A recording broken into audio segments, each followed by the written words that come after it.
පහන්දි kitchen channel එකට ඔබ සාදරයෙන් පිළිගනු ලබනවා. අද මම ඔයාලට කියා දෙන්නේ තිබ්බටු කරියක් හදන විදිය.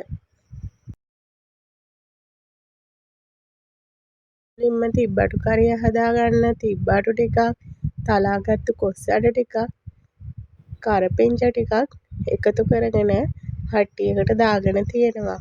කොස් ඇට දාගත්තාම හරිම රසයි. කහ කුඩු ස්වල්පයක්, තුණු පහ කුඩු ස්වල්පයක් ඒකට මම එකතු කරගන්නවා. මිරිස් කුඩු නම් ගොඩාක් එකතු කරගන්නේ නැහැ. පොඩි ප්‍රමාණයක් තමයි මම එකතු කරගන්නේ.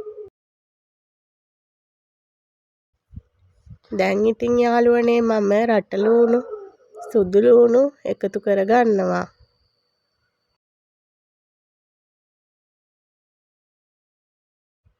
දැන් ඉතින් යාළුවනේ එකතු කරගන්න ඕනි. සියල්ල මම එකතු කරගෙන තියෙනවා. තව ඕනනම් මිරිස් කරලක් එහෙම මේකට එකතු කරගන්න පුළුවන්. එතකොට හරිම රසවත්. මම නම් මිරිස් කරලකුත් දැන් එකතු කරගන්නවා. යාළුවනේ අවශ්‍ය ප්‍රමාණයට මේ ටික තඹ ගන්න වතුර එකතු කරගන්න. වටපිටාවෙන් සද්ද ඇහෙනවා ගණන් ගන්න එපා. බල්ලා බුරනවා, කෑ ගහනවා, කණක් ඇහෙන්න විදිහක් නැහැ. දැන් ඉතින් යාළුවනේ හොඳින් තැම්බෙන්න ඉඩ හරින්නකෝ. තැම්බුණාට පස්සේ තමයි මේකට පොල් කිරි එකතු කරන්න ඕනේ. එතකන් ඉතින් තඹ ගන්න තමයි තියෙන්නේ. යාළුවනේ දුම දාගෙන තැම්බිලා තියෙන්නේ.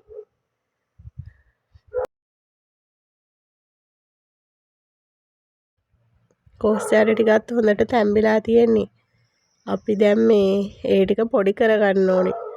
මේ බලන්නකෝ මම පොඩි කරගත්තට පස්සේ තිබ්බටුයි කොස් ඇටයි ටිකක් පොඩි කරගන්න. එතකොට හරිම රසයි. ඇති පදමට ලුණුත් එකතු කරගන්න. දැන් තමයි මම ඕන් ලුණු එකතු කරගත්තේ.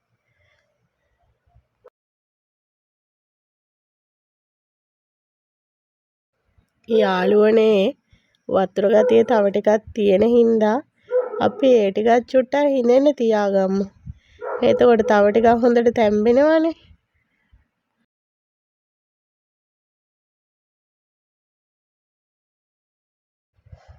යාළුවනේ තිබ්බටු කරිය නම් හදාගන්න හරිම ලේසි.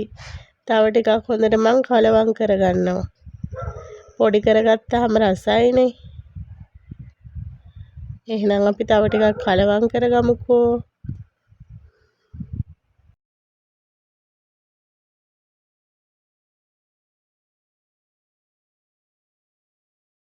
දැන් ඉතින් යාළුවනේ මම පොල් කිරි එකතු කරගන්නවා. ඕම් බලන්නකෝ පොල් කිරි එකතු කරගත්තට පස්සේ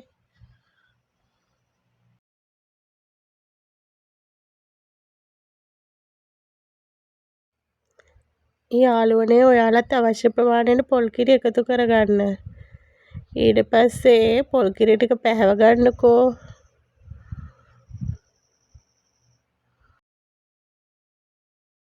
දැන් ඉතින් යාළුවනේ මම තිබ්බටු කරිය හදලා අවසానයි. ඔයාලත් මේ වගේ හදාගෙන බලන්නකෝ. ඔයාලා මගේ වීඩියෝ වලට කැමති නම් මගේ වීඩියෝ බලනවා නම් මගේ channel එක ඉදිරියට ගෙනියන්න මාව subscribe කරන්න, like කරන්න, comment කරන්න කියලා මම ඔයාලගෙන් ආදරයෙන් ඉල්ලනවා. ඉතින් යාළුවනේ තවත් දවසක එන්න බලාපොරොත්තු වෙන අදට මං ගිහින් එන්නම්. බුදු සරණයි ඔයාලට.